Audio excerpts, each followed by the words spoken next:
तो फिर लोग तंबाकू पीते क्यों हैं? यह तो मेरे लिए भी अब तक एक आश्चर्य ही बना रहा।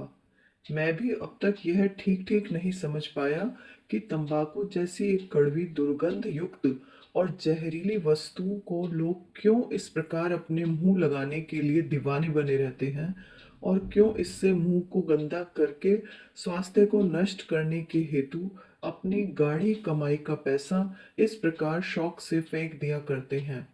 कुछ भोले भाले आदमियों को ये कहते अवश्य सुना है कि तंबाकू पीने से या खाने से बादी पच जाती है, दांत की जड़ मजबूत होती है और दस्त साफ होता है।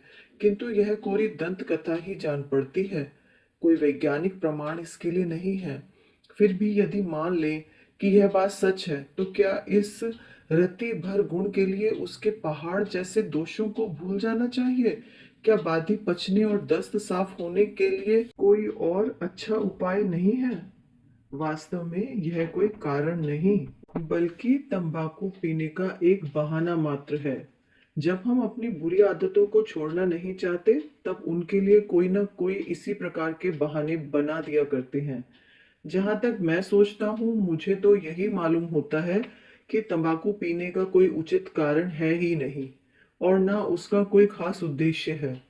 आरंभ इसका केवल दूसरों की देखा देखी और नकल करके किया जाता है, क्योंकि नकल करना मनुष्यों का बंदरों की तरह एक पैदाइशी स्वभाव है और जब एक बार इसकी लत पड़ जाती है तब फिर जल्दी छूटती नहीं, बल्कि दिनों दिन और तेजी पकड़ती जाती है।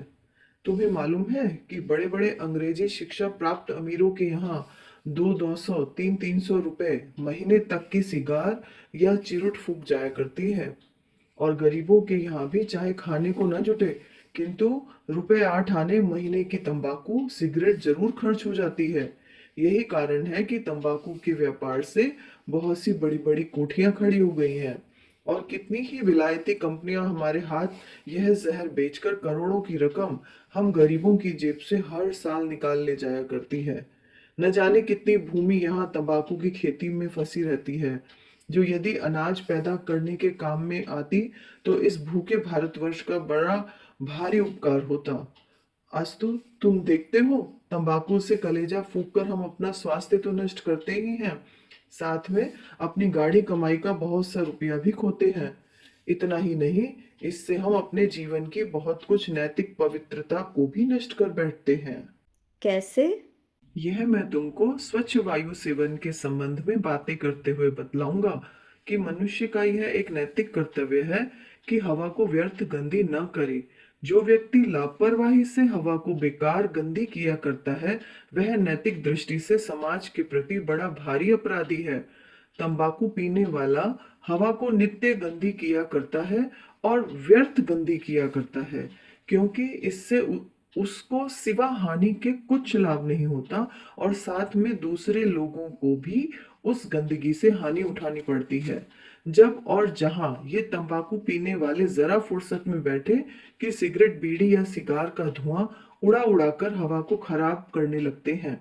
किसी कमरे के अंदर यदि दो एक भी ऐसे आदमी आकर बैठ गए, तो थोड़ी ही देर में सारा कमरा दुर्गंध से भर उठता है। जो लोग तंबाकू नहीं पीते, उनके लिए ऐसी जगह बैठे रहना एक भारी तपस्या का काम है। नाट्यशालाओं और सिनेमा घरों में इस प्रकार का अनुभव नित्य ही हुआ करता है। चारों ओर से बंद स्थान और सैकड़ों की भीड़ में जिधर देखो उधर ही सिगरेट बीड़ी और सिगार रावण की चिता की भांति सुलग सुलग कर धुआं उड़ाती रहती है और अपनी दुर्गंध से हवा को भरती रहती है। रेलगाड़ियों से विशेषकर जाड़े की रात के समय तो यह दृश्य और भी विभत्स हो उठता है। तमाम खिड़कियां बंद कर दी जाती हैं और फिर बिल्कुल बेफिक्री के साथ सिगरेट पर सिगरेट और बीड़ियों पर बीड़ियां फूकी जाती हैं, जिससे सारा डिब्बा दुर्गंधपूर्ण धुएं से भर उठता है और थूक तथा खकार से सारी जमीन भी भर उठती है। बस फिर मानो वहां साक्षात नरक कुंड का दृश्य उपस्थित हो जाता है। किंतु तंबाकू के लती लोगों को इसकी परवाह नहीं होती। उनका मस्तिष्क स्वार्थ अंधता से इतना कुंठित हो जाता है कि उनको ये मालूम ही नहीं पड़ता कि उनकी इस गंदी आदत से किसी दूसरे को कष्ट होता है या नहीं। सच है पिताजी। मेरे दर्जे में भी दो तीन ऐसे लड़के हैं जो मास्टरों से छिपा छिपा कर बीड़ी पिया करते हैं। वे जब मेरे पास बैठते हैं तब उनके मुंह से बदबू आती है। बदबू तो आएगी ही। तुम ऐसे लड़कों का साथ हरगिज मत करना।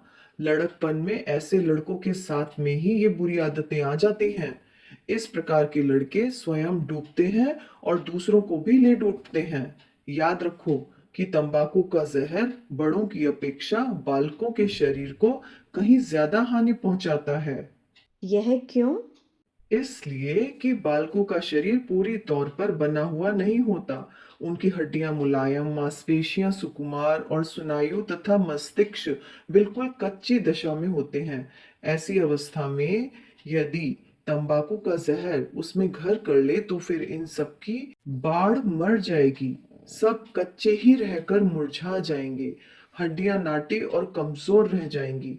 मांसपेशियां सुस्त और शिथिल पड़ जाएंगी तथा मस्तिष्क एवं स्नायु संस्थान मुरझाकर मुर्दा सा बन जाएगा। जिस प्रकार चाकू की चोटों को पीपल या बरगद के बड़े बड़े पेड़ तो आसानी से बर्दाश्त कर सकते हैं, किंतु एक पनपता हुआ पौधा उससे दो एक क्षणों के अंदर ही मर जाएगा। वही हाल एक पूर्ण वयस्क मनुष्य और छोटी उम्र के बालक के संबंध में तंबाकू का भी समझो। मैं समझ गया। आपकी बातों को सदा ध्यान में रखूंगा और ऐसी बुरी चीज के पास तक कभी नहीं जाऊंगा।